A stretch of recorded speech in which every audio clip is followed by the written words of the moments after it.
बोलिए बाल कृष्ण भगवान की जय। श्री वेद व्यास जी महाराज की जय। सुखदेव जी महाराज की जय। पांडुपुत्र अर्जुन की जय। श्रीमद् भगवद गीता की जय। छठे अध्याय का महात्म।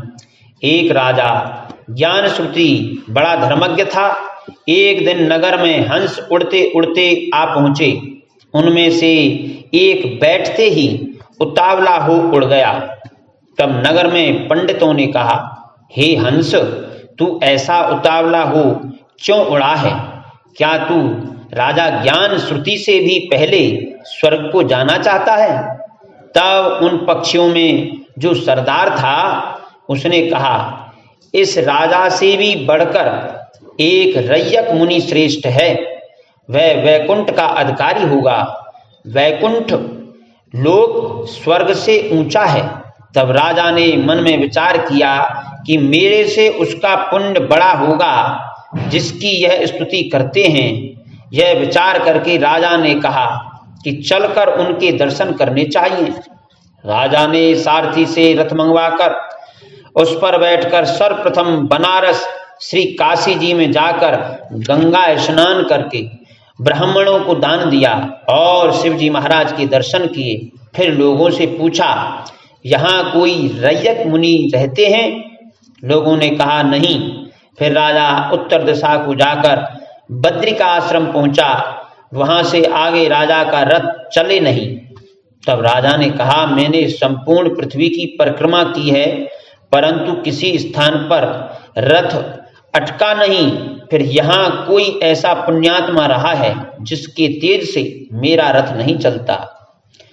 तब राजा रथ से उतरकर आगे चला तो देखा कि पर्वत की कंदरा में एक मुनि बैठा है जिसके तेज से बहुत प्रकाश हो रहा है, जैसे सूर्य की किरणें होती हैं। तब राजा ने देखते ही कहा, यही रैयक मुनि होंगे। राजा ने दंडवत कर चरण वंदना करी तथा हाथ जोड़कर स्तुति की। तब रैयक मुनि ने राजा का आदर किया और कहा, हे पृथ्वीराज, तुम चारों धाम पर संहारा, धर्म का साधन हारा हो, तुम पुण्यात्मा हो। तब राजा ने मुनि से कहा कि आपका ऐसा तेज किसके बल से है? तब मुनि ने कहा, हे राजन, मैं नित्य प्रति गीता जी के छठे अध्याय का पाठ करता हूँ। इस कंदरा में उसी का प्रकाश है। यह सुनकर राजा ने अपने पुत्र को बुलाकर कहा, हे पुत्र, आज से तुम राज्य करो। अब मैं तीर्थों को जाता हूँ। इतना कहकर राजा ने राज्य त्याग दिया और रैयक मुनि ने गीता जी के छठे अध्याय का पाठ आरंभ कर दिया। तब वह राजा भी पाठ करने लगा। एक दिन प्राणायाम करके दोनों ने देह त्याग दी। स्वर्ग से विमान आए जिस पर बैठकर वे वैकुंठ को गए। नारायण ने कहा, हे लक्ष्मी जी, जो मनुष्य गीता जी के छठे अध्याय का नित्य पाठ करते हैं वह निसंदेह विष्णु लोक को प्राप्त होते हैं।